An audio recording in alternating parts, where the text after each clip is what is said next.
Yet more attempts to broker a peace. The US Secretary of State persuades Ehud Olmert and Mahmoud Abbas to engage in a series of private talks. A British Prime Minister, fresh out of office, is nominated as the envoy of the Quartet, a group comprising the US, Russia, the UN and the European Union, as it steps up its efforts. But no indication that these moves will have any more success than those of the past. There has been summit after summit, and the would-be peacemakers have come and gone, even a long list of leaders of the world's most powerful state, unable to preside over any lasting agreement. And through the years, the UN passes well over 400 resolutions in which Israel is condemned on more than 320 occasions. Resolution 181, which effectively created Israel, is accepted. Resolution 242 is ignored. This resolution calls on Israel to withdraw from the areas it conquered during the 1967 conflict, stating clearly the principle that it is inadmissible to acquire territory through war.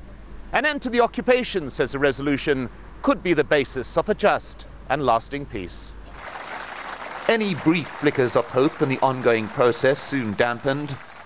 In 1993, an agreement at Oslo between Yasser Arafat and Yitzhak Rabin appeared to herald better times, beginning a period of intense and ongoing negotiations. It was a step-by-step procedure, granting the Palestinians greater autonomy on an incremental basis, while continuing to discuss the substantive issues that would define a final agreement. And the process apparently surviving changes of government in Israel. In 1998, agreement reached between Benjamin Netanyahu of Likud and Yasser Arafat at Wye River in the United States.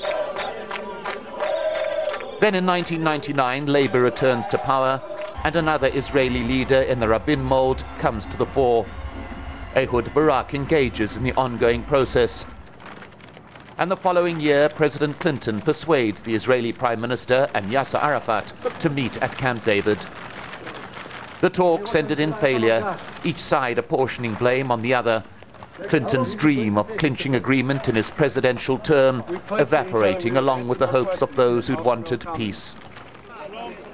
And on a bright autumn day in Jerusalem, Ariel Sharon demonstrates his belief in Israeli sovereignty over the city by entering the Haram al-Sharif, a Muslim holy place built on what Jews call the Temple Mount.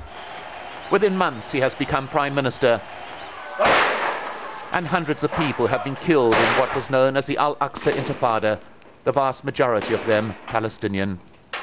The peace process was in tatters and remained so through a series of high-profile talks. As the Intifada continued to rage, President George W. Bush outlined what he called a roadmap to peace, one to be driven by the Quartet. But the map led nowhere. In November 2004, Yasser Arafat died in Paris and was buried in Ramallah. His dream of a Palestinian state with Jerusalem as its capital never realized in his lifetime. Less than 18 months later, his long-standing foe, Ariel Sharon, fell into a coma. An era was over. The two men who had defined their people's aspirations over decades were gone, and peace remains as elusive as ever. Mike Hanna, Al Jazeera, Jerusalem.